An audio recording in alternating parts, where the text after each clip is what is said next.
नमस्कार सभी को। प्रस्तुत है मुंशी प्रेमचंद द्वारा रचित कहानी वैश्या। 6 महीने के बाद कलकत्ते से घर आने पर दया कृष्ण ने पहला काम जो किया वह अपने प्रिय मित्र श्रृंगार सिंह से मातम पुरसी करने जाना था। श्रृंगार के पिता का आज 3 महीने हुए देहांत हो गया था। दया कृष्ण बहुत व्यस्त रहने के कारण उस समय न आ सका था। मातम पुरसी की रस्म पत्र लिखकर अदा कर दी थी, लेकिन ऐसा एक भी दिन नहीं बीता था कि श्रृंगार की याद उसे न आई हो। अभी वह 2-4 महीने और कलकत्ते रहना चाहता था, क्योंकि वहाँ उसने जो कारोबार जारी किया था उसे संगठित रूप में लाने के लिए उसका वहाँ मौजूद रहना जरूरी था। और उसके थोड़े दिन की गैरहाजिरी से भी हानि की शंका थी। किंतु जब श्रृंगार की स्त्री लीला का परवाना आ पहुँचा तो वह अपने को न रोक सका। लीला ने साफ साफ तो कुछ न लिखा था, केवल उसे तुरंत बुलाया था। लेकिन दया कृष्ण को पत्र के शब्दों से कुछ ऐसा अनुमान हुआ कि वहाँ की परिस्थिति चिंताजनक है और इस अवसर पर उसका वहाँ पहुँचना अत्यंत जरूरी है। श्रृंगार संपन्न बाप का बेटा था, बड़ा ही अल्हड़, बड़ा ही जिद्दी, बड़ा ही आराम पसंद। दृढ़ता या लगन उसे छू भी नहीं गई थी। उसकी माँ उसके बचपन में ही मर चुकी थी और बाप ने उसके पालने में नियंत्रण की अपेक्षा स्नेह से ज़्यादा काम लिया था। उसे कभी दुनिया की हवा नहीं लगने दी। उद्योग भी कोई चीज़ है वह यह जानता ही न था। उसके महज इशारे पर हर एक चीज़ सामने आ जाती थी। वह जवान बालक था जिसमें न अपने विचार थे न सिद्धांत। कोई भी आदमी उसे बड़ी आसानी से अपने कपट बाणों का निशाना बना सकता था। मुख्तारों और मुनीबों के दांवपेच समझना उसके लिए लोहे के चने चबाना था। उसे किसी ऐसे समझदार और हितैषी मित्र की जरूरत थी जो स्वार्थियों के हथकंडों से उसकी रक्षा कर सके। दया कृष्ण पर इस घर के बड़े बड़े एहसान थे। उस दोस्ती का हक अदा करने के लिए उसका आना आवश्यक था। मुंह हाथ धोकर श्रृंगार सिंह के घर पर रही भोजन का इरादा करके दया कृष्ण उससे मिलने चला। 9 बज गए थे। हवा और धूप में गर्मी आने लगी थी। श्रृंगार सिंह उसकी खबर पाते ही बाहर निकल आया। दया कृष्ण उसे देखकर चौंक पड़ा। लंबे लंबे केसों की जगह उसके सिर पर घुंघराले बाल थे। सिख जैसा लग रहा था। आड़ी मांग निकली हुई, आंखों में न आंसू थे न शोक का कोई दूसरा चिन्ह। चेहरा कुछ जर्द अवश्य था, पर उस पर विलासिता की मुस्कुराहट थी। वह एक महीन रेशमी कमीज और मखमली जूते पहने हुए था, मानो किसी महफिल से उठा आ रहा हो। संवेदना के शब्द दया कृष्ण के होंठों तक आकर निराश लौट गए। वहाँ बधाई के शब्द ज़्यादा अनुकूल प्रतीत हो रहे थे। श्रृंगार सिंह लपक कर उसके गले से लिपट गया और बोला, तुम खूब आए यार। इधर तुम्हारी बहुत याद आ रही थी, मगर पहले यह बतला दो, वहाँ का कारोबार बंद करके आए हो ना? अगर वह झंझट छोड़ आए हो तो पहले उसे तिलांजलि दे आओ। अब आप यहाँ से जाने न पाएंगे। मैंने तो भाई अपना कैड़ा बदल दिया। बताओ कब तक तपस्या करता? अब तो आए दिन जलसे होते हैं। मैंने सोचा यार, दुनिया में आए हैं तो कुछ दिन सैर सपाटे का आनंद भी उठा लो, नहीं तो एक दिन यूं ही हाथ मलते चले जाएंगे, कुछ भी साथ न जाएगा। दया कृष्ण विस्मय से उसके मुंह की ओर ताकने लगा। यह वही श्रृंगार है या कोई और? बाप के मरते ही इतनी तब्दीली? दोनों मित्र कमरे में गए और सोफे पर बैठे। सरदार साहब के सामने इस कमरे में फर्श और मसनद थी, अलमारी थी। अब दर्जनों गद्देदार सोफे और कुर्सियां हैं। कालीन का फर्श है, रेशमी पर्दे हैं, बड़े बड़े आईने हैं। सरदार साहब को संचय की धुन थी, श्रृंगार को उड़ाने की धुन है। श्रृंगार ने एक सिगार जलाकर कहा, तेरी बहुत याद आती थी यार, तेरी जान की कसम। दया कृष्ण ने शिकवा किया, क्यों झूठ बोलते हो भाई? महीनों गुजर जाते थे, एक खत लिखने की तो आपको फुर्सत न मिलती थी, मेरी याद आती थी। श्रृंगार ने अल्हड़पन से कहा, बस इसी बात पर मेरी सेहत का एक जाम पियो। अरे यार, इस जिंदगी में और क्या रखा है? हंसी खेल में जो वक्त कट जाए उसे गनीमत समझो। मैंने तो यह तपस्या त्याग दी। अब तो आए दिन जलसे होते हैं। कभी दोस्तों की दावत है, कभी दरिया की सैर, कभी गाना बजाना, कभी शराब के दौर। मैंने कहा, लाओ कुछ दिन वह बाहर भी देख लूँ, हसरत क्यों दिल में रह जाए। आदमी संसार में कुछ भोगने के लिए आता है, यही ज़िंदगी के मज़े हैं। जिसने ये मज़े न चखे उसका जीना व्यर्थ है। बस दोस्तों की मजलिस हो, बगल में मासूक हो और हाथ में प्याला हो, इसके सिवा मुझे और कुछ न चाहिए। उसने अलमारी खोलकर एक बोतल निकाली और 2 गिलासों में शराब डालकर बोला, यह मेरी सेहत का जाम है, इनकार न करना, मैं तुम्हारी सेहत का जाम पीता हूँ। दया कृष्ण को कभी शराब पीने का अवसर न मिला था। वह इतना धर्मात्मा तो न था कि शराब पीना पाप समझता, हाँ उसे दुर्व्यसन जरूर समझता था। गंध से ही उसका जी मितलाने लगा। उसे भय हुआ कि वह शराब का घूंट चाहे मुंह में ले ले, उसे कंठ के नीचे नहीं उतार सकता। उसने प्याले को शिष्टाचार के तौर पर हाथ में लिया, फिर उसे ज्यों का त्यों मेज पर रखकर बोला, तुम जानते हो मैंने कभी नहीं पी, इस समय मुझे क्षमा करो। 10-5 दिन में यह फन भी सीख जाऊंगा, मगर यह तो बताओ अपना कारोबार भी कुछ देखते हो या इसी में पड़े रहते हो। सिंगार ने अरुचि से मुंह बनाकर कहा, ओह क्या जिक्र तुमने छोड़ दी यार। कारोबार के पीछे इस छोटी सी जिंदगी को तबाह नहीं कर सकता। न कोई साथ लाया है न साथ ले जाएगा। पापा ने मर मर कर धन संचय किया, क्या हाथ लगा, 50 तक पहुँचते पहुँचते चल बसे। उनकी आत्मा अब भी संसार के सुखों के लिए तरस रही होगी। धन छोड़कर मरने से फाके मस्त रहना कहीं अच्छा है। धन की चिंता तो नहीं सताती, पर यह हाय हाय तो नहीं होती कि मेरे बाद क्या होगा। तुमने गिलास मेज पर रख दिया, जरा पियो, आंखें खुल जाएंगी, दिल हरा हो जाएगा। और लोग सोडा और बर्फ मिलाते हैं, मैं तो खालिस पीता हूँ। इच्छा हो तो तुम्हारे लिए बर्फ मंगाऊं? दया कृष्ण ने फिर क्षमा मांगी, मगर सिंगार गिलास पर गिलास पीता गया। उसकी आंखें लाल लाल निकल आईं, ऊल जलूल बकने लगा, खूब डींगे मारी, फिर बेसुरे राग में एक बाजारू गीत गाने लगा। अंत में उसी कुर्सी पर पड़ा पड़ा बेसुध हो गया। सहसा पीछे का पर्दा हटा और लीला ने उसे इशारे से बुलाया। दया कृष्ण की धमनियों में सतगुण वेग से रक्त दौड़ने लगा। उसकी संकोच में भीरू प्रकृति भीतर से जितनी ही रूपासक्त थी, बाहर से उतनी ही विरक्त। सुंदरियों के सम्मुख आकर वह स्वयं अवाक हो जाता था। उसके कपोलों पर लज्जा की लाली दौड़ जाती थी और आंखें झुक जाती थी, लेकिन मन उनके चरणों पर लौटकर अपने आप को समर्पित कर देने के लिए विकल हो जाता था। मित्रगण उसे बूढ़े बाबा कहा करते थे। स्त्रियां उसे आरसिक समझकर उससे उदासीन रहती थीं। किसी युवती के साथ लंका तक रेल में एकांत यात्रा करके भी वह उससे एक शब्द भी बोलने का साहस न करता। हाँ, यदि युवती स्वयं उसे तो वह अपने प्राण तक उसकी भेंट कर देता। उसके इस संकोचमय अवरुद्ध जीवन में लीला ही एक युवती थी जिसने उसके मन को समझा था और उससे सहृदयता का व्यवहार किया था। तभी से दया कृष्ण मन से उसका उपासक हो गया था। उसके अनुभव शून्य हृदय में लीला नारी जाति का सबसे सुंदर आदर्श थी।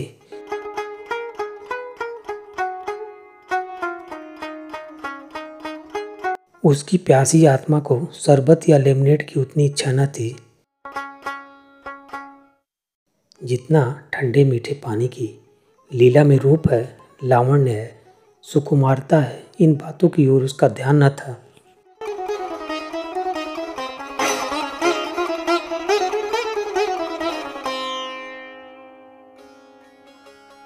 उससे ज्यादा रूपवती, लावण्यमयी और सुकुमार युवतियाँ उसने पार्कों में देखी थी।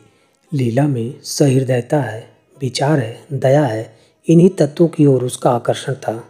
उसकी रसिकता में आत्मसमर्पण के सिवा और कोई भाव न था। लीला के किसी आदेश का पालन करना उसकी सबसे बड़ी कामना थी। उसकी आत्मा की तृप्ति के लिए इतना काफी था। उसने कांपते हाथों से पर्दा उठाया और अंदर आकर खड़ा हो गया और विस्मय भरी आंखों से उसे देखने लगा।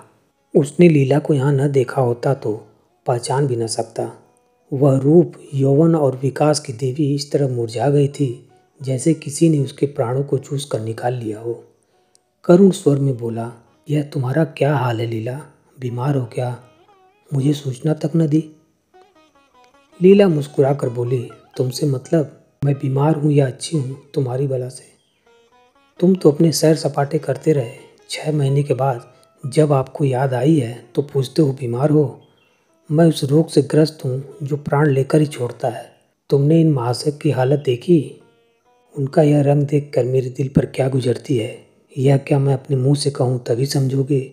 मैं अभी इस घर में जबरदस्ती पड़ी हूँ और बेहयाई से जीती हूँ। किसी को मेरी चाह या चिंता नहीं है। पापा क्या मरे, मेरा सुहाग ही उठ गया। कुछ समझाती हूँ तो बेवकूफ़ बनाई जाती हूँ।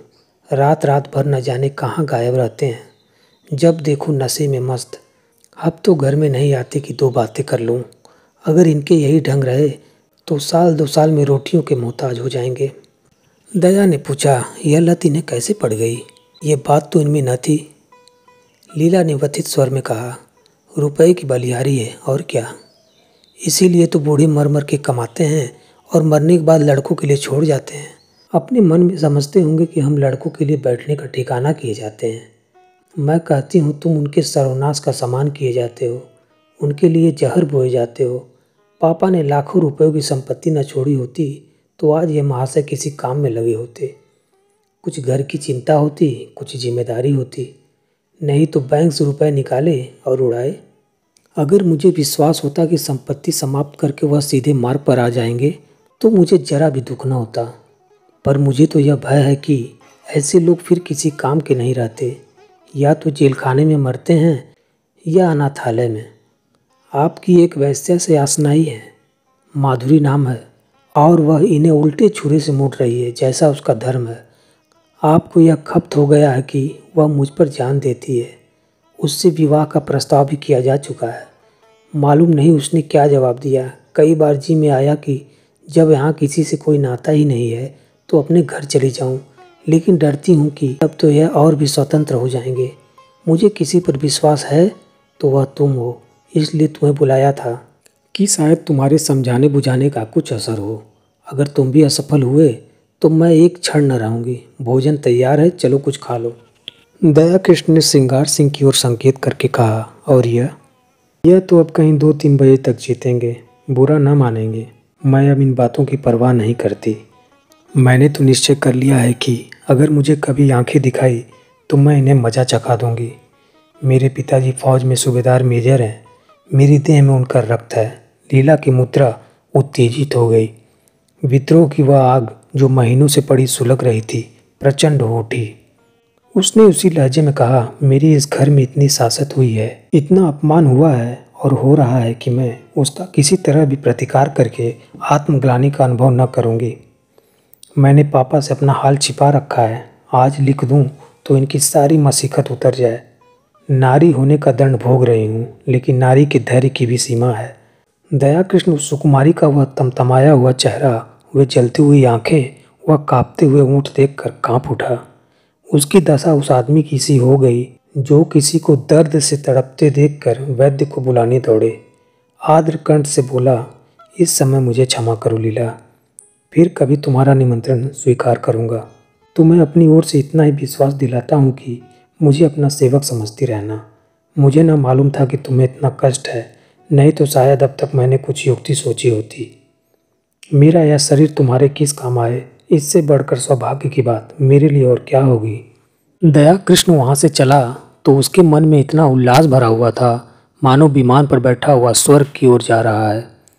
आज उसे जीवन में एक ऐसा लक्ष्य मिल गया था जिसके लिए वह जी भी सकता है और मर भी सकता है।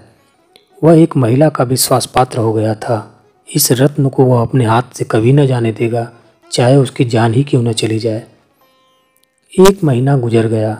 दया कृष्ण श्रृंगार सिंह के घर नहीं आया, न श्रृंगार सिंह ने उसकी परवाह की। इस एक ही मुलाकात में उसने समझ लिया था कि दया इस नए रंग में आने वाला आदमी नहीं है। ऐसे सात्विक जनों के लिए उसके यहाँ स्थान न था। वहाँ तो रंगीले, रसिया, अय्यास और बिगड़े दिलों की चाह थी। हाँ, लीला को हमेशा उसकी याद आती रहती थी, मगर दया कृष्ण के स्वभाव में अब वह संयम नहीं है। विलासिता का जादू उस पर भी चलता हुआ मालूम होता है। माधुरी के घर उसका भी आना जाना शुरू हो गया है। वह श्रृंगार सिंह का मित्र नहीं रहा, प्रतिद्वंदी हो गया है। दोनों एक ही प्रतिमा के उपासक हैं, मगर उनकी उपासना में अंतर है। श्रृंगार की दृष्टि से माधुरी केवल विलास की एक वस्तु है, केवल विनोद का एक यंत्र। दया कृष्ण विनय की मूर्ति है जो माधुरी की सेवा में ही प्रसन्न है। श्रृंगार माधुरी के हास विलास को अपना जर खरीद हक समझता है। दया कृष्ण इसी में संतुष्ट है कि माधुरी उसकी सेवा को, श्रृंगार का आसक्त मन माधुरी को अपने पिंजरे में बंद रखना चाहता है। स्वीकार करती है। माधुरी की ओर से जरा भी अरुचि देखकर वह उसी तरह बिगड़ जाएगा जैसे अपनी प्यारी घोड़ी की मुंहजोरी पर। दया कृष्ण अपने को उसकी कृपा दृष्टि के योग्य ही नहीं समझता। श्रृंगार जो कुछ माधुरी को देता है गर्व भरे आत्म प्रदर्शन के साथ, मानो उस पर कोई एहसान कर रहा हो। दया कृष्ण के पास देने को है ही क्या, पर वह जो भी कुछ भेंट करता है वह ऐसी श्रद्धा से मानो देवता को फूल चढ़ाता हो जिसमें उस पर किसी की निगाह न पड़े।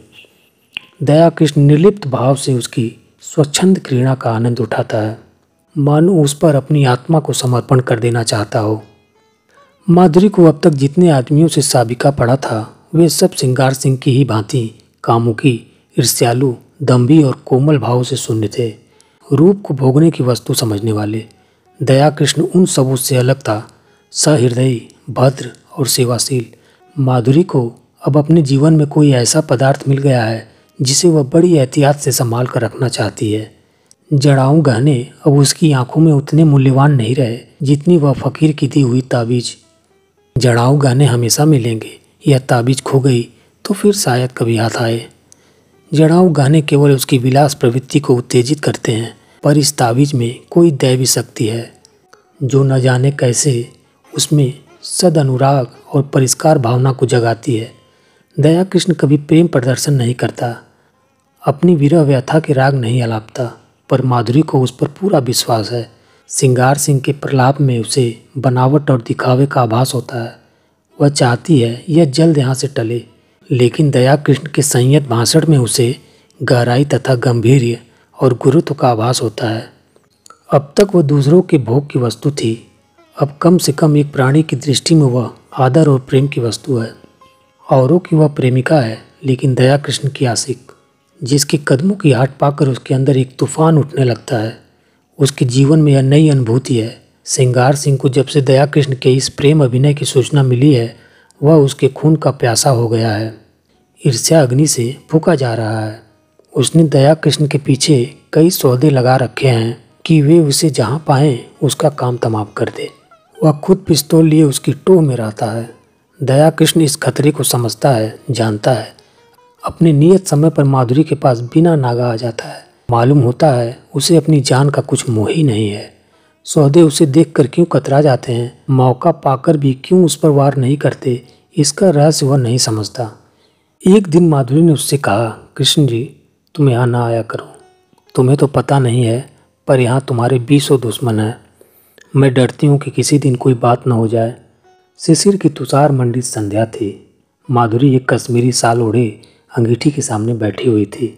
कमरे में बिजली का रजत प्रकाश फैला हुआ था। दया कृष्ण ने देखा माधुरी की आंखें सजल हो गई हैं और वह मुंह फेर कर उन्हें दया कृष्ण से छिपाने की चेष्टा कर रही है। प्रदर्शन और सुखभोग करने वाली रमणी क्यों इतना संकोच कर रही है, यह उसका अनाड़ी मन न समझ सका। हाँ, माधुरी के गोरे प्रसन्न संकोचहीन मुख पर लज्जा मिश्रित माधुरिमा की ऐसी छटा उसने कभी न देखी थी। आज उसने उस मुख पर कुलवधू की भीरू आकांक्षा और दृढ़ वात्सल्य देखा और उसके अभिनय में सत्य का उदय हो गया। उसने स्थिर भाव से जवाब दिया, मैं तो किसी की बुराई नहीं करता, मुझसे किसी का क्यों बैर होने लगा। मैं यहाँ किसी का बाधक नहीं, किसी का विरोधी नहीं। दाता के द्वार पर सभी भिक्षुक आते हैं। अपना अपना भाग्य है, किसी को एक चुटकी मिलती है, किसी को पूरा थाल। कोई क्यों किसी से जले। अगर किसी पर तुम्हारी विशेष कृपा है तो मैं उसे भाग्यशाली समझकर उसका आदर करूँगा, जलूँ क्यों। माधुरी ने स्नेह कातर स्वर में कहा, जी नहीं, आप कल से ना आया कीजिए। दया कृष्ण मुस्कुरा कर बोला, तुम मुझे यहाँ आने से रोक नहीं सकती। भिक्षुक को तुम धुतकार सकती हो, द्वार पर आने से नहीं रोक सकती। माधुरी स्नेह की आंखों से उसे देखने लगी, फिर बोली, क्या सभी आदमी तुम ही जैसे निष्कपट हैं? तो मैं फिर क्या करूं? यहाँ ना आया करो, यह मेरे बस की बात नहीं। माधुरी एक क्षण तक विचार करके बोली, एक बात कहूँ, मानोगे? चलो हम किसी दूसरे नगर की राह लें। दया, केवल इसलिए कि कुछ लोग मुझसे खार खाते हैं? माधुरी बोली, खार नहीं खाते, तुम्हारी जान के ग्राहक हैं। दया कृष्ण उसी अविचलित भाव से बोला, जिस दिन प्रेम का यह पुरस्कार मिलेगा वह मेरे जीवन का नया दिन होगा। माधुरी, इससे अच्छी मौत और क्या हो सकती है। तब मैं तुमसे पृथक रहकर तुम्हारे मन में तुम्हारी स्मृति में रहूँगा। माधुरी ने कोमल हाथ से उसके गाल पर थपकी दी। उसकी आंखें भर आई थी। इन शब्दों में जो प्यार भरा हुआ था वह जैसे पिचकारी की धार की तरह उसके हृदय में समा गया।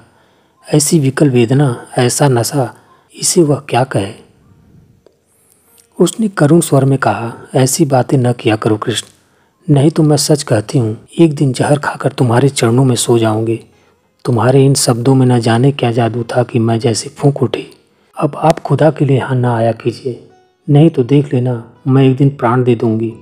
तुम क्या जानो हत्यारा सिंगार किस बुरी तरह तुम्हारे पीछे पड़ा हुआ है। मैं उसके सौदों की खुशामद करते करते हार गई। कितना कहती हूँ, दया कृष्ण से मेरा कोई संबंध नहीं है। उसके सामने तुम्हारी निंदा करती हूँ, कितना कोसती हूँ, लेकिन उस निर्दयी को मुझ पर विश्वास नहीं आता। तुम्हारे लिए मैंने इन गुंडों की कितनी मिन्नतें की हैं, उनके हाथ कितना अपमान सहा है, वह तुमसे न कहना ही अच्छा है। जिनका मुंह देखना भी मैं अपनी शान के खिलाफ समझती हूँ, उनके पैरों पड़ी हूँ, लेकिन ये कुत्ते हड्डियों का टुकड़ा पाकर और भी शेर हो जाते हैं। मैं अब उनसे तंग आ गई हूँ और तुमसे हाथ जोड़कर कहती हूँ कि यहाँ से किसी ऐसी जगह चले चलो जहाँ हमें कोई न जानता हो, वहाँ शांति के साथ पड़े रहें। मैं तुम्हारे साथ सब कुछ झेलने को तैयार हूँ। आज इसका निश्चय कराए बिना मैं तुम्हें न जाने दूंगी। मैं जानती हूँ तुम्हें मुझ पर अब भी विश्वास नहीं है, तुम्हें संदेह है कि तुम्हारे साथ कपट करूँगी। दया कृष्ण ने टोका, नहीं माधुरी, तुम मेरे साथ अन्याय कर रही हो। मेरे मन में कभी ऐसा संदेह नहीं आया। पहले ही दिन मुझे न जाने क्यों कुछ ऐसा प्रतीत हुआ कि तुम अपनी और बहनों से पृथक हो। मैंने तुम में वह शील और संकोच देखा जो मैंने कुलवधुओं में देखा है। माधुरी ने उसकी आंखों में आंखें गड़ाकर कहा, तुम झूठ बोलने की कला में इतने निपुण नहीं हो कृष्ण कि वैश्या को भुलावा दे सको। मैं न शीलवती हूँ, न संकोचवती हूँ और न अपनी दूसरी बहनों से भिन्न हूँ।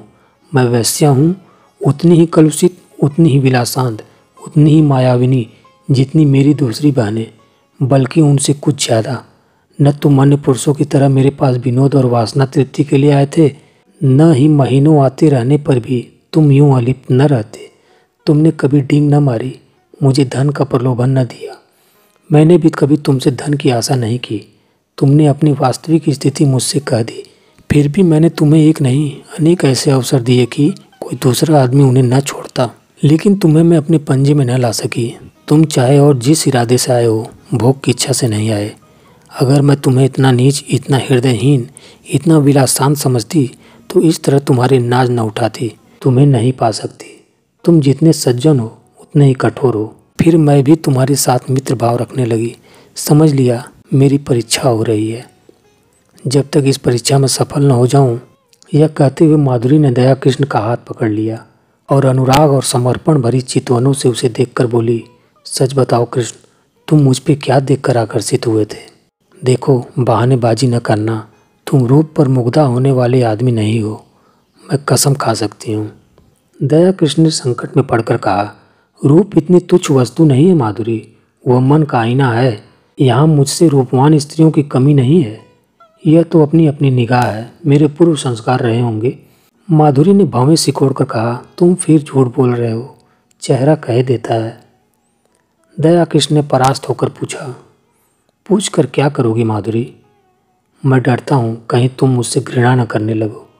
संभव है तुम मेरा जो रूप देख रही हो वह मेरा असली ना हो। माधुरी का मुंह लटक गया, विरक्त सी होकर बोली, इसका खुले शब्दों में यह अर्थ है कि तुम्हें मुझ पर विश्वास नहीं। ठीक है, वैश्याओं पर विश्वास करना भी नहीं चाहिए। विद्वानों और महात्माओं का उपदेश कैसे न मानोगे? नारी हृदय इस समस्या पर विजय पाने के लिए अपने अस्त्रों से काम लेने लगा। दया कृष्ण पहले हमले में हिम्मत छोड़ बैठा। बोला, तुम तो नाराज हुई जाती हो माधुरी। मैंने तो केवल इस विचार से कहा था कि तुम मुझे धोखेबाज समझने लगोगी। तुम्हें शायद मालूम नहीं है सिंगार सिंह ने मुझ पर कितने एहसान किए हैं। मैं उन्हीं के टुकड़ों पर पला हूँ, इसमें रत्ती भर भी मुबालगा नहीं। वहाँ जाकर जब मैंने उसके रंग ढंग देखे और उसकी साध्वी स्त्री लीला को बहुत दुखी पाया तो सोचते सोचते मुझे यह उपाय सूझा कि किसी तरह सिंगार सिंह को तुम्हारे पंजे से छुड़ाऊं। मेरे इस अभिमान का यही रहस्य है, लेकिन उन्हें छुड़ा तो न सका, खुद फंस गया। मेरे इस फरेब की जो सजा चाहो दे दो, सिर झुकाए हुए हूँ। माधुरी का अभिमान टूट गया, जल कर बोली, तो यह कहिए कि आप लीला देवी के आशिक हैं। मुझे पहले से मालूम होता तो तुम्हें इस घर में घुसने न देती। तुम तो एक छिपे रुस्तम निकले। मैं आज तुमसे शपथ खाकर कहता हूँ कि मैंने कभी उसे उस निगाह से नहीं देखा। वह तोते के पिंजरे के पास जाकर उसे पुचकारने का बहाना करने लगी। मन में जो एक दाह उठी थी उसे कैसे शांत करे। दया कृष्ण ने तिरस्कार भरे स्वर में कहा, मैं लीला का आशिक नहीं हूँ माधुरी। उस देवी को कलंकित न करो। वही भाव, उसके प्रति मेरा वही भाव था जो अपने किसी आत्मीय को दुख में देखकर हर एक मनुष्य के मन में आता है। माधुरी ने कहा, किसी से प्रेम करना तो पाप नहीं है। तुम व्यर्थ में अपनी और लीला की सफाई दे रहे हो। मैं नहीं चाहता कि लीला पर किसी तरह का आक्षेप किया जाए। अच्छा साहब, लीजिए, लीला का नाम न लूँगी। मैंने मान लिया वह सती है, साध्वी है और केवल उसकी आज्ञा से। माधुरी अभी अपनी बात खत्म न कर सकी थी। श्री कृष्ण ने बात काटी, उसकी कोई आज्ञा नहीं थी। माधुरी ने कहा, ओहो, तो तुम जुबान पकड़ते हो कृष्ण। क्षमा करो, उनकी आज्ञा से नहीं, तुम अपनी इच्छा से आए। अब तो राजी हुए। अब यह बताओ आगे तुम्हारे क्या इरादे हैं। मैं वचन तो दे दूंगी मगर अपने संस्कारों को नहीं बदल सकती। मेरा मन दुर्बल है, मेरा सत्य तो कब का नष्ट हो चुका है। अन्य मूल्यवान पदार्थों की तरह रूप और यौवन की रक्षा भी बलवान हाथों से हो सकती है। मैं तुमसे पूछती हूँ, तुम मुझे अपनी शरण में लेने पर तैयार हो? तुम्हारा आश्रय पाकर तुम्हारे प्रेम की शक्ति से मुझे विश्वास है मैं जीवन के सारे प्रलोभनों का सामना कर सकती हूँ। मैं इस सोने के माल को ठुकरा दूंगी, लेकिन इसके बदले मुझे किसी हरे वृक्ष की छां तो मिलनी चाहिए। वह छां तुम मुझे दोगे? अगर नहीं दे सकते तो मुझे छोड़ दो। मैं अपने हाल में मगन हूँ। मैं वादा करती हूँ सिंगार सिंह से मैं कोई संबंध न रखूँगी। वह मुझे घेरेगा, रोएगा, संभव है गुंडों से मेरा अपमान कराए, आतंक दिखाए, लेकिन मैं सब कुछ झेल लूँगी तुम्हारी खातिर। आगे और कुछ न कहकर वह तृष्णा भरी लेकिन उसके साथ ही निरपेक्ष नेत्रों से दया कृष्ण की ओर देखने लगी, जैसे दुकानदार ग्राहक को बुलाता तो है पर साथ ही यह भी दिखाना चाहता है कि उसे उसकी परवाह नहीं है। दया कृष्ण क्या जवाब दे। संघर्षमय संसार में वह अभी केवल एक कदम टिका पाया है। इधर वह अंगुल भर भी जगह उससे छिन गई। शायद जोर मारकर वह फिर भी स्थान पा जाए, लेकिन वहाँ बैठने की जगह नहीं और एक दूसरे प्राणी को लेकर वह खड़ा भी नहीं रह सकता।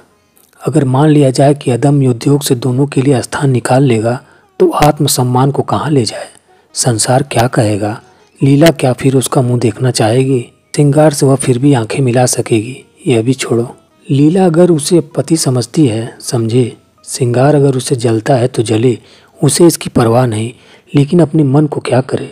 विश्वास उसके अंदर आकर जाल में फंसे पंछी की भांति फड़फड़ा कर निकल भागता है। कुलीना अपने साथ विश्वास का वरदान लिए आती है। उसके साहचर्य में हमें कभी संदेह नहीं होता। वहाँ संदेह के लिए प्रत्यक्ष प्रमाण चाहिए। कुतिस्थता संदेह का संस्कार लिए आती है। वहाँ विश्वास के लिए प्रत्यक्ष, अत्यंत प्रत्यक्ष प्रमाण की जरूरत है। उसने नम्रता से कहा, तुम जानती हो मेरी क्या हालत है? माधुरी ने कहा, हाँ खूब जानती हूँ। और उस हालत में तुम प्रसन्न रह सकोगी? तुम ऐसा प्रश्न क्यों करते हो कृष्ण? मुझे दुख होता है।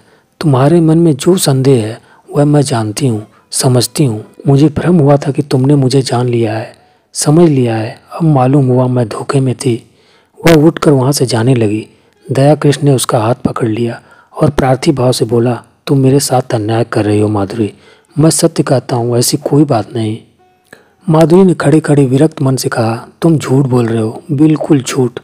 तुम अब भी मन से यह स्वीकार नहीं कर रहे हो कि कोई स्त्री स्वेच्छा से रूप का व्यवसाय नहीं करती। पैसे के लिए अपनी लज्जा को उघाड़ना तुम्हारी समझ में कुछ ऐसे आनंद की बात है जिसे वैश्या शौक से करती है। तुम वैश्या में स्त्रीत्व का होना संभव से बहुत दूर समझते हो। तुम इसकी कल्पना ही नहीं कर सकते कि वह क्यों अपने प्रेम में स्थिर नहीं होती। तुम नहीं जानते कि प्रेम के लिए उसके मन में कितनी व्याकुलता होती है और जब वह सौभाग्य उसे पा जाती है तो किस तरह प्राणों की भांति उसे संचित रखती है। खारे पानी के समुद्र में मीठे पानी का छोटा सा पात्र कितना प्रिय होता है, इसे वह क्या जाने जो मीठे पानी के मटके उड़ेलता हो। दया कृष्ण कुछ ऐसे असमंजस में पड़ा हुआ था कि उसके मुंह से एक भी शब्द न निकला। उसके मन में जो शंका चिंगारी की भांति छिपी है वह बाहर निकलकर कितनी भयंकर ज्वाला उत्पन्न कर देगी। उसने कपट का जो अभिनय किया था, प्रेम का जो स्वांग रचा था, उसकी ग्लानि उसे और भी व्यथित कर रही थी। सहसा माधुरी ने निष्ठुरता से पूछा, तुम यहाँ क्यों बैठे हो? दया कृष्ण ने अपमान को पीकर कहा, मुझे सोचने के लिए कुछ समय दो माधुरी। क्या सोचने के लिए? अपना कर्तव्य। मैंने अपना कर्तव्य सोचने के लिए तो तुमसे समय नहीं मांगा। तुम अगर मेरे उद्धार की बात सोच रहे हो तो उसे दिल से निकाल डालो। मैं भ्रष्ट हूँ और तुम साधुता के पुतले हो। जब तक यह भाव तुम्हारे अंदर रहेगा मैं तुमसे उसी तरह बात करूंगी जैसे औरों के साथ करती हूँ। अगर भ्रष्ट हूँ तो जो लोग यहाँ अपना मुंह काला करने आते हैं वे भी कुछ कम भ्रष्ट नहीं हैं। तुम जो एक मित्र की स्त्री पर दांत लगाए हुए हो, तुम जो एक सरला अबला के साथ झूठे प्रेम का स्वांग करते हो। दया कृष्ण ने लाल आंखें करके कहा। तुमने फिर वही आक्षेप किया। माधुरी तिलमिला उठी। उसकी रही सही मृदुता भी ईर्ष्या के मरते हुए प्रभाव में समा गई। लीला पर आक्षेप भी असह्य है इसलिए कि वह कुलवधू है। मैं वैश्या हूँ इसलिए मेरे प्रेम का उपकार भी स्वीकार नहीं किया जा सकता। उसने अविचलित भाव से कहा, आक्षेप नहीं कर रही हूँ, सच्ची बात कह रही हूँ। तुम्हारे डर से बिल खोदने जा रही हूँ। तुम स्वीकार करो ना करो, तुम लीला पर मरते हो। तुम्हारी लीला तुम्हें मुबारक रहे। मैं अपने श्रृंगार सिंह से ही प्रसन्न हूँ। उद्धार की लालसा अब न रही। पहले जाकर अपना उद्धार करो। अब से खबरदार कभी भूल कर भी यहाँ न आना, नहीं तो पछताओगे। तुम जैसे रंगे हुए पतितों का उद्धार नहीं करते, जो उद्धार के अभिमान को हृदय में आने ही नहीं देते। जहाँ प्रेम है वहाँ किसी तरह का भेद नहीं रह सकता। यह कहने के साथ ही वह उठकर बराबर वाले दूसरे कमरे में चली गई और अंदर से द्वार बंद कर लिया। दया कृष्ण कुछ देर वहाँ मरमाहत सा रहा, फिर धीरे धीरे नीचे उतर गया, मानो देह में प्राण न हो। 2 दिन दया कृष्ण घर से न निकला। माधुरी ने उसके साथ जो व्यवहार किया इसकी उसे आशा न थी। माधुरी को उससे प्रेम था, इसका उसे विश्वास था। लेकिन जो प्रेम इतना असहिष्णु हो, जो दूसरे के मनोभावों का जरा भी विचार न करे, जो मिथ्या कलंक आरोपण करने से भी संकोच न करे, वह उन्माद हो सकता है, प्रेम नहीं। उसने बहुत अच्छा किया कि माधुरी के कपट जाल में न फंसा, नहीं तो उसकी न जाने क्या दुर्गति होती। पर दूसरे क्षण उसके भाव बदल जाते और माधुरी के प्रति उसका मन कोमलता से भर जाता। अब वह अपनी अनुदारता पर, अपनी संकीर्णता पर पछताता। उसे माधुरी पर संदेह करने का कोई कारण न था। ऐसी दशा में ईर्ष्या स्वाभाविक है, और वह बहिर्ईर्ष्या ही क्या जिसमें डंक न हो, विष न हो। मानव समाज उसकी निंदा करता। यह भी मान लिया कि माधुरी सती भार्या न होती, कम से कम श्रृंगार सिंह तो उसके पंजे से निकल जाता। दया कृष्ण के सिर से ऋण का भार तो कुछ हल्का हो जाता, लीला का जीवन तो सुखी हो जाता।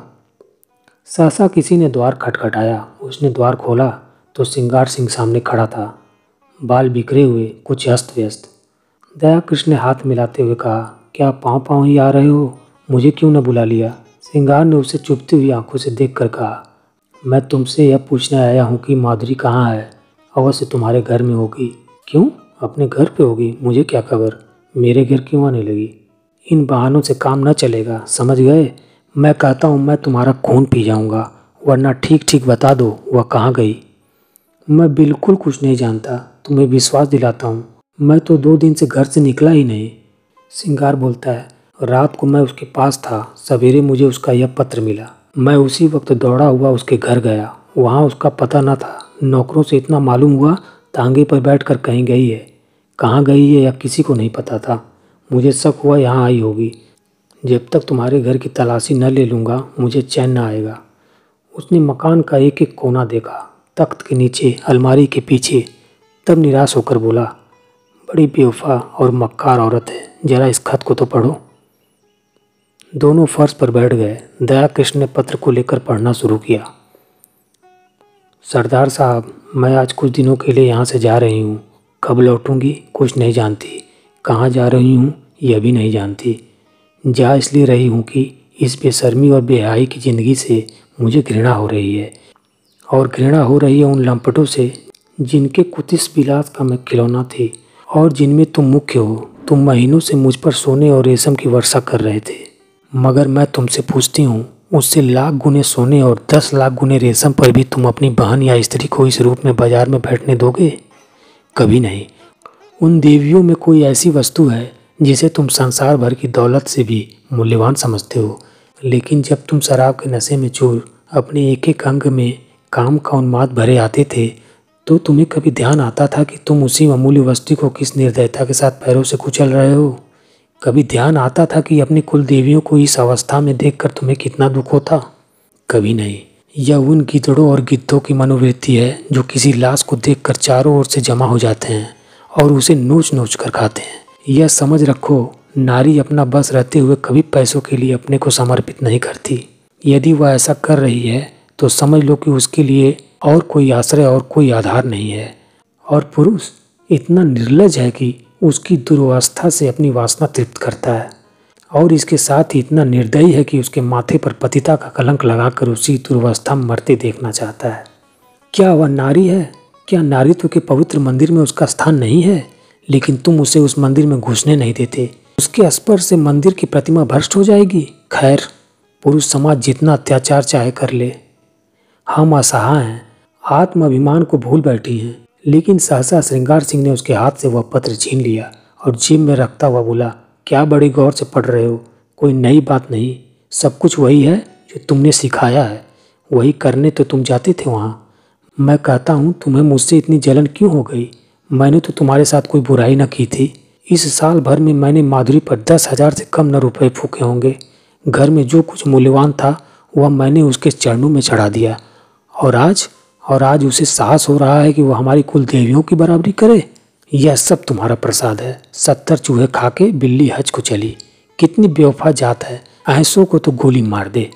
जिस पर सारा घर लुटा दिया, जिसके पीछे सारे शहर में बदनाम हुआ, वो आज मुझे उपदेश करने चली है। जरूर इसमें कोई न कोई रहस्य है, कोई नया शिकार फंसा होगा, मगर मुझसे भाग कर जाएगी कहाँ? ढूंढ न निकालूं तो नाम नहीं। कमबख्त कैसी प्रेम भरी बातें करती थी कि मुझ पर घड़ों का नशा चढ़ जाता था। बस कोई नया शिकार फंस गया, यह बात न हो तो मूछ मुड़ा लूं। दया कृष्ण उसके सफाचट चेहरे की ओर देखकर मुस्कुराया। तुम्हारी मूछें तो पहले ही मुड़ चुकी हैं। इस हल्के से विनोद ने जैसे श्रृंगार सिंह के घाव पर मरहम रख दिया। वह बेसरो सामान घर, वह फटा फर्श, वे टूटी फूटी चादरें देखकर उसे दया कृष्ण पर दया आ गई। चोट की तिलमिलाहट से वह जवाब देने के लिए ईंट पत्थर ढूंढ रहा था, पर अब चोट ठंडी पड़ गई थी और दर्द घनीभूत हो रहा था। दर्द के साथ साथ सुहाद्र भी जाग रहा था। अब आग ही ठंडी हो गई तो धुआं कहाँ से आता? उसने पूछा, सच कहना, तुमसे भी कभी प्रेम की बातें करती थी? दया कृष्ण ने मुस्कुराते हुए कहा, मुझसे? मैं तो खाली उसकी सूरत देखने जाता था। श्रृंगार बोलता है, सूरत देखकर दिल पर तो काबू नहीं रहा था। कृष्ण बोलता है, यह तो अपनी अपनी रुचि है मोहिनी, देखते ही कलेजे पर छुरी चल जाती है। मेरे कलेजे पर तो कभी छुरी नहीं चली। यही इच्छा होती थी कि इसके पैरों पर गिर पड़ूं। तभी श्रृंगार सिंह बोलता, इसी शायरी ने तो यह अनर्थ किया। तुम जैसे बुद्धुओं को किसी देहातीन से शादी करके रहना चाहिए। चले थे वैश्या से प्रेम करने। एक क्षण के बाद उसने फिर कहा, मगर है बेवफा मक्कार। तुमने उससे वफा की आशा की, मुझे तो यही अफसोस है। कृष्ण बोलता है, तुमने वह दिल ही नहीं पाया, तुमसे क्या कहूँ। 1 मिनट के बाद उसने सहृदय भाव से कहा, अपने पत्र में उसने बातें तो सच्ची लिखी है, चाहे कोई माने या ना माने। सौंदर्य को बाजारू चीज समझना कुछ बहुत अच्छी बात तो नहीं है। दया कृष्ण ने पुचारा दिया, जब स्त्री अपना रूप बेचती है तो उसके खरीदार भी निकल आते हैं। फिर यहाँ तो कितनी ही जातियाँ हैं जिनका यही पेशा है। यह पेशा चला कैसे? स्त्रियों की दुर्बलता से? नहीं, मैं नहीं समझता। बिस्मिल्लाह पुरुषों ने ही की होगी। इसके बाद एकाएक जेब से घड़ी निकाल कर देखता हुआ बोला, ओहो 2 बज गए और अभी मैं यहीं बैठा हूँ। आज शाम को मेरे यहाँ खाना खाना, जरा इस विषय पर बातें होंगी। ढूंढ निकालना है। वह है कहीं इसी शहर में। घर वालों से भी कुछ नहीं कहा। बुढ़िया नायका सिर पीट रही है। उस्ताद जी अपनी तकदीर को रो रहे थे, न जाने कहाँ छिपी बैठी है। उसने उठकर दया कृष्ण से हाथ मिलाया और चला। दया कृष्ण ने पूछा, मेरी तरफ से तो तुम्हारा दिल साफ हो गया? श्रृंगार ने पीछे फिरकर कहा, हुआ भी और नहीं भी हुआ है, और बाहर निकल गया। 7-8 दिन तक श्रृंगार सिंह ने सारा शहर छाना। पुलिस में रिपोर्ट की, समाचार पत्रों में नोटिस छपाई, अपने आदमी दौड़ाए, लेकिन माधुरी का कुछ भी सुराग न मिला कि फिर महफिल गर्म होती। मित्र वृंद सुबह शाम हाजिरी देने आते और अपना समूह लेकर लौट जाते। श्रृंगार के पास उनके साथ गपशप करने का समय न था। गर्मी के दिन सजा हुआ कमरा भट्ठी बना हुआ था। खस की टट्टियाँ भी थीं, पंखा भी। गर्मी जैसे किसी के समझाने बुझाने की परवाह नहीं करना चाहती, अपने दिल का बुखार निकाल कर ही रहेगी। श्रृंगार सिंह अपने भीतर वाले कमरे में बैठा हुआ पैग पर पैग चढ़ा रहा था, पर अंदर की आग न शांत होती थी। इस आग ने ऊपर की घास फूस को जलाकर भस्म कर दिया था और अब अंतराल की जड़ विरक्त और अचल विचार को द्रवित करके बड़े वेग से ऊपर फेंक रही थी। माधुरी की बेवफाई ने उसके आमोदी हृदय को इतना आहत कर दिया था कि अब अपना जीवन ही बेकार सा मालूम होता था। माधुरी उसके जीवन में सबसे सत्य वस्तु थी, सत्य भी और सुंदर भी। उसके जीवन की सारी रेखाएं इसी बिंदु पर आकर जमा हो जाती थीं। वह बिंदु एकाएक पानी के बुलबुले की भांति मिट गया और अब वे सारी रेखाएं, वे सारी भावनाएं, वे सारी मृदु स्मृतियां उन झल्लाई हुई मधुमक्खियों की तरह भनभनाती फिरती थीं जिनका छत्ता जला दिया गया हो। जब माधुरी ने कपट व्यवहार किया तो और किससे कोई क्या आशा रखी जाए। इस जीवन में ही क्या है, आम में रस ही नहीं रहा तो गुठली किस काम की। लीला कई दिनों से महफिल में सन्नाटा देखकर चकित हो रही थी। उसने कई महीनों से घर के किसी विषय में बोलना छोड़ दिया था। बाहर से जो आदेश मिलता था उसे बिना कुछ कहे सुने पूरा करना ही उसके जीवन का क्रम था। वितराग सी हो गई थी, न किसी शौक से वास्ता था न श्रृंगार से। मगर इस कई दिन के सन्नाटे ने उसके उदास मन को चिंतित कर दिया। चाहती थी कि कुछ पूछे, लेकिन पूछे कैसे। मान जो टूट जाता था। मान किस बात का? मान तब करे जब कोई उसकी बात पूछता हो। मान अपमान से प्रयोजन नहीं, नारी ही क्यों हुई। उसने धीरे धीरे कमरे का पर्दा हटाकर अंदर झांका। देखा श्रृंगार सिंह सोफा पर चुपचाप लेटा हुआ है, जैसे कोई पंछी सांझ के सन्नाटे में परों में मुंह छिपाए बैठा हो। समीप आकर बोली, मेरे मुंह पर ताला डाल दिया गया है, लेकिन क्या करूं, बिना बोले नहीं रहा जाता। कई दिन से सरकार की महफिल में सन्नाटा क्यों है? तबीयत तो अच्छी है ना? श्रृंगार ने उसकी ओर आंखें उठाई। उनमें व्यथा भरी हुई थी। कहा, तुम अपने मायके क्यों नहीं चली जाती लीला? आपकी जो आज्ञा। पर यह तो मेरे प्रश्न का उत्तर न हुआ। वह कोई बात नहीं, मैं बिल्कुल अच्छा हूँ। ऐसे बेहया को मौत भी नहीं आती। अब इस जीवन से जी भर गया। कुछ दिनों के लिए बाहर जाना चाहता हूँ। तुम अपने घर चली जाओ तो मैं निश्चिंत हो जाऊँ। भला आपको मेरी इतनी चिंता तो है? अपने साथ जो कुछ ले जाना चाहती हो ले जाओ। मैंने इस घर की चीज़ों को अपना समझना छोड़ दिया है। मैं नाराज़ होकर नहीं कह रहा हूँ लीला, न जाने कब लौटूँ। तुम यहाँ अकेले कैसे रहोगी? कई महीने के बाद लीला ने पति की आंखों में स्नेह की झलक देखी। मेरा विवाह इस घर की संपत्ति से नहीं हुआ है, तुमसे हुआ है। जहाँ तुम रखोगे वहीं मैं रहूँगी। जहाँ तुम रहोगे वहीं मैं भी रहूँगी। मेरे साथ तो अब तक तुम्हें रोना ही पड़ा। लीला ने देखा श्रृंगार की आंखों में आंसू की एक बूंद नीले आकाश में चंद्रमा की तरह गिरने गिरने को हो रही थी। उसका मन भी पुलकित हो उठा। महीनों की क्षुधा अग्नि में जलने के बाद अन्न का एक दाना पाकर वह कैसे ठुकरा दे। पेट नहीं भरेगा, कुछ भी नहीं होगा, लेकिन उस दाने को ठुकराना क्या उसके बस की बात थी? उसने बिल्कुल पास आकर अपने आंचल को उसके समीप ले जाकर कहा, मैं तो तुम्हारी हो गई। हंसाओगे हंसूंगी, रुलाओगे रोऊंगी, रखोगे तो रहूंगी, निकालोगे तो भी रहूंगी। मेरा घर तुम हो, धर्म तुम ही हो। अच्छी हो तो तुम्हारी हूँ, बुरी हो तो तुम्हारी हूँ। और दूसरे क्षण श्रृंगार की विशाल सीने पर उसका सिर रखा हुआ था और उसके हाथ थे लीला की कमर में।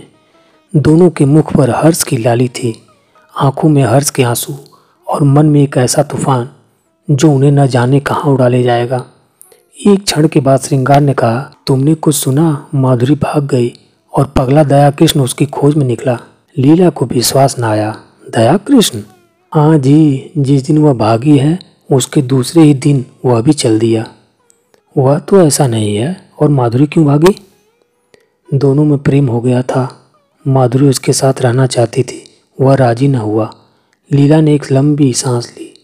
दया कृष्ण के वे शब्द याद आए जो उसने कई महीने पहले कहे थे। दया कृष्ण की वे याचना भरी आंखें उसके मन को मसोसने लगी। सहसा किसी ने बड़े जोर से द्वार खोला और धड़धड़ाता हुआ भीतर वाले कमरे के द्वार पर आ गया।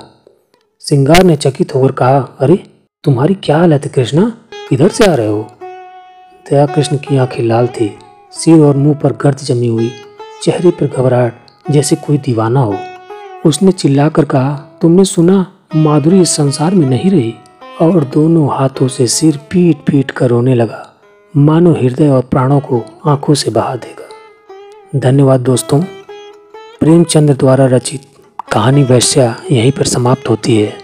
अगर ये कहानी आप लोगों को पसंद आई तो और अच्छी अच्छी कहानियाँ पाने के लिए इस चैनल को सब्सक्राइब कर लीजिए। धन्यवाद। मैं फिर मिलता हूँ।